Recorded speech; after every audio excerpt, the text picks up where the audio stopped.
offering to inspire and empower your readers and listeners and participants in your experiences with your writings and audio programs, classes, treatments. How did all this come into being? Thank you, Megumi. That's a great question. Thank you. I have to say that one of my secrets is that for many years I've made a prayer that goes like this. Thank you for allowing me to be a conduit of love, light, and truth in whatever way is truly for the highest good of all. Thank you for allowing me to be of service in a way that actually helps. Feel free to use this prayer yourself. That's beautiful. For ourselves and the planet and the planetary evolution, yes. Yeah. So you have created Visionary Culture as the kind of overlighting body to fulfill your mission and also dedication to doing your best to assist in midwifing this shift. And there's a whole variety of offerings like I'm thinking about Best of Raw. There is Visionary Culture Radio. There is the Anchoring the Dream experience. There is Sound Nourishment.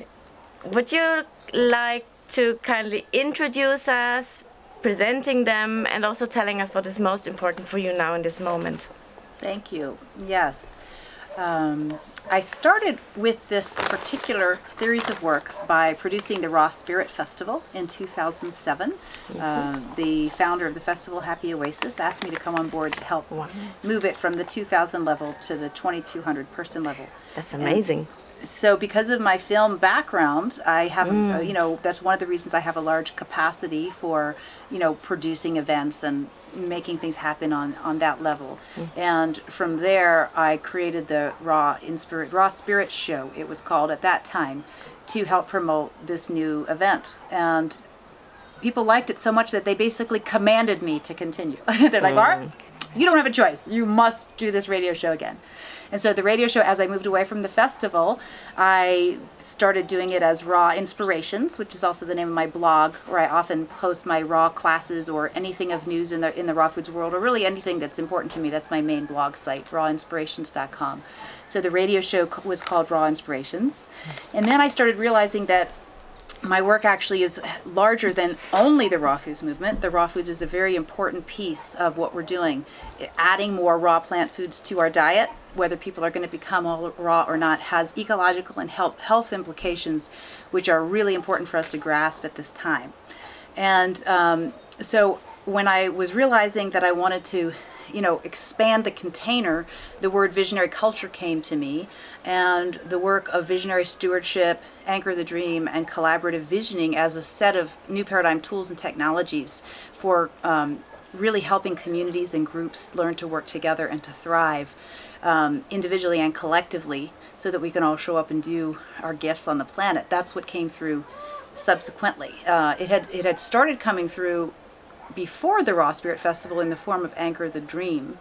And so I was able to offer the Anchor the Dream experience in about maybe 10 or 12 places in those past 5 or 6 years. One of the early ones was at the Raw Spirit Festival. And so as I shifted from Raw Inspirations to Visionary Culture, basically I'm hosting the radio show with the tag Where Science and Art on the Leading Edge Meet Ecology and Personal Transformation for Planetary Activation.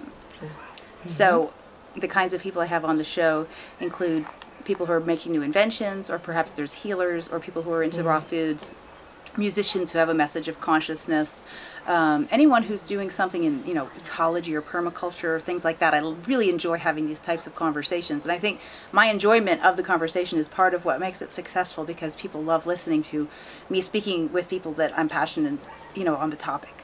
So all of these topics have one thing in common, and it is cultivating a sense of inner leadership and a sense of forward movement and a sense of action at this time on the planet, which is really important for all of us to realize just how important our puzzle piece that we're carrying is. And a lot of people have not yet discovered their own puzzle piece. They might be pressured by the world to show up as a certain person or in a certain way or in a certain career or making a certain amount of money. are things like this from their family or their culture or from the media. And where there may be parts that are aligned with our true inner calling, for the most part, I think most people find that that's not the life that they came here to live. And so there can be a little bit of sadness or frustration or just a feeling that something's not quite right at this time. So I want to really let everybody know that that's normal, and that the solution to that is looking within and really asking ourselves, what do I get joy from? How can I serve at this time on the planet? What is my role? What is my piece? How can I show up as a leader in my own way to help serve the community? That's what I'm really most passionate about, is helping people ask and answer those questions. Beautiful. Now I'm curious to know, Laura, did you